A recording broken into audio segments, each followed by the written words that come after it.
Okay, welcome to another time out. Today we're going to be talking about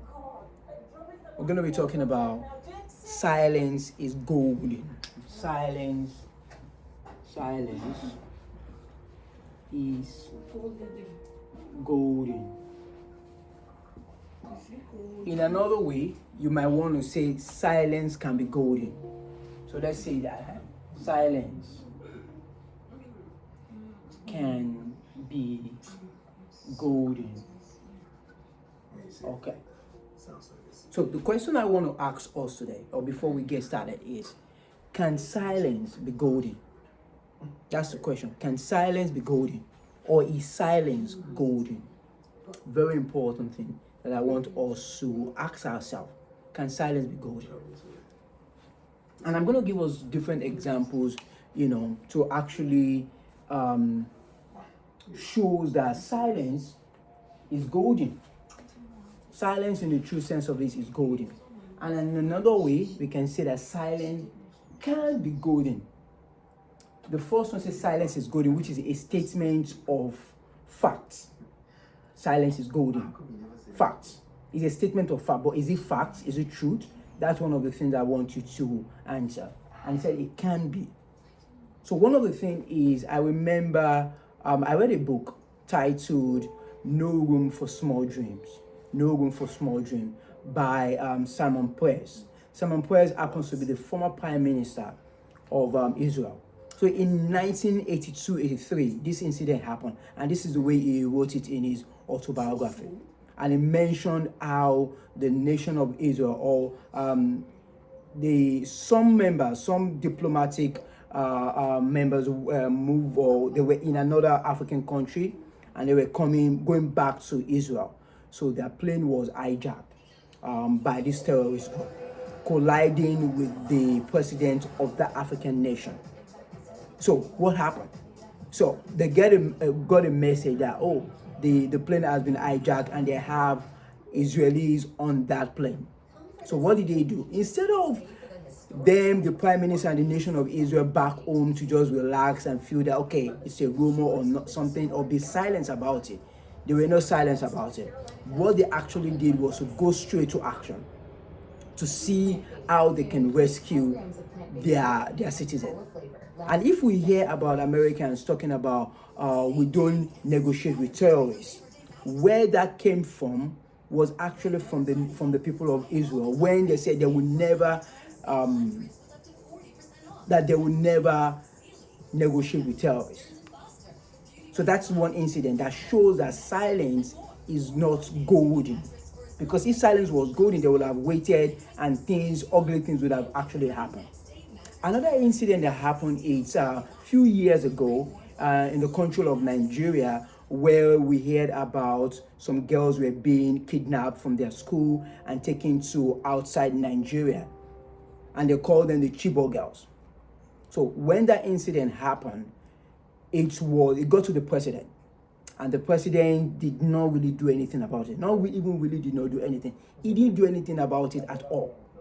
So it happened, and those terrorists were able to move those girls, almost 100 and something girls, out of Nigeria to where they have their own stronghold. And when the president heard that story or heard that incident, things have gotten worse. So we can see an incident where a nation or a prime minister decided not to be silent. He moved into action.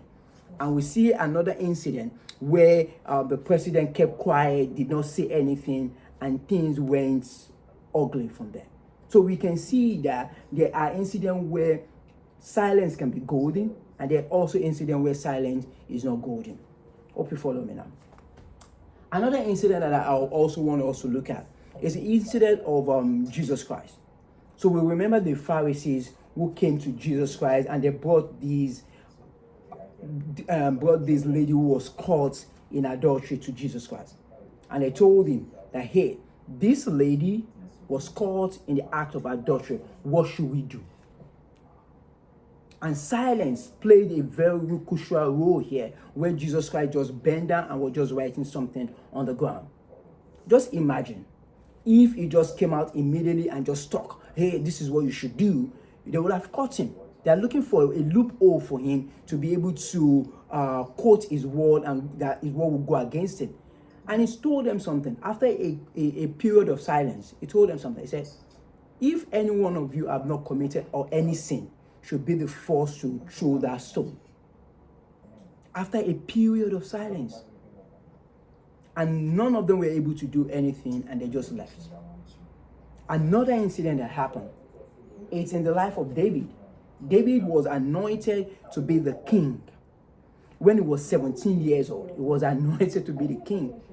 And after he was anointed, you will have felt that, oh, David would just be the king, boom, right away. But no, he waited. God was silent in his life. He didn't just move him to be the king right away. He was silent for years. It was when he was 30-something years old, that was when he became the king. When he was anointed, when he was 17 years old. And this period showed the period of God being silent. Another good one that I also want us to think about is when Jesus Christ was nailed on the cross. And Jesus Christ cried out to his Father. I said, Father, Father, why are they forsaking me? Because God at that point was silent. That's funny. It was silent. So there are periods where you need to be silent, and a period where you don't need to be silent. And let's bring it back home. I want us to bring this back home quickly. Bringing it back home, and the incident that has happened to me also, where I was almost rushing to just send out a message, a nasty message. I remember I had an handyman who came over to work on some stuff in my house, and I paid him off. I paid him paid him everything. And he told me that, I'm going to come back and complete the job. And the next day, I sent him a message that, hey, I'm still expecting you. And he messaged me back. He said, Tolu, my son is in the hospital, blah, blah, blah, blah, blah. I said, okay, fine. But I remember something. I said, okay, I felt in my spirit that maybe he was lying. Maybe he was trying to just, just go away, don't want to come back to finish the job. I said, okay. And the next day, he said he's going to come over. He didn't show up. I was quiet. I didn't say anything. And the third day, I was angry. I was at that point where I was vexing. I was really vexing. So I pick up my phone. I was almost texting this guy and pouring out all my anger in that text message to that guy. But I was quiet. I was silent a little bit.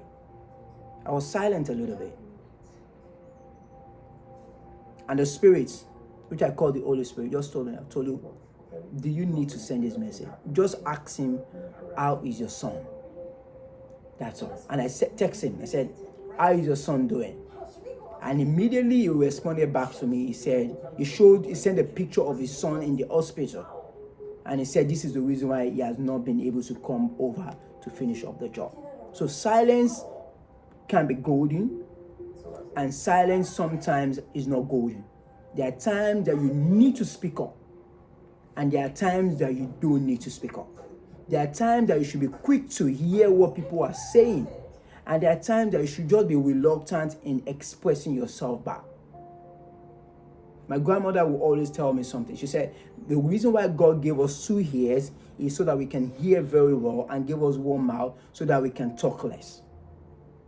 And one of the things, silence, if I can use the word interchangeably between silence and wisdom, silence also connotes wisdom. There might be wisdom in you just keeping quiet. So it's good when we know when to talk and when not to talk. It's good, we should know when we need to contribute into a conversation and when not to contribute into a conversation. If you can practice listening, it would help you to be silent.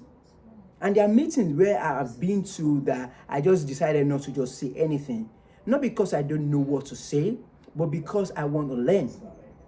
So it's not every interaction, or it's not in every conversation that you need to just talk all the time. So I want you, going forward, what I want you to do right now is to always try to, be calm when it comes to you talking. Don't just talk in immediately. Don't just want to voice out immediately. Think before you talk. Ask yourself, is this necessary? Should I talk or should I not talk? Should I keep quiet now? There are times that you just need to keep quiet. And don't forget also, there are times for you to also talk. So I hope this helps you. I hope this would encourage you and give you that opportunity to just not just talk all the time, but give yourself that space to be quiet. And I pray that that would help you. Have a wonderful day. Bye for now.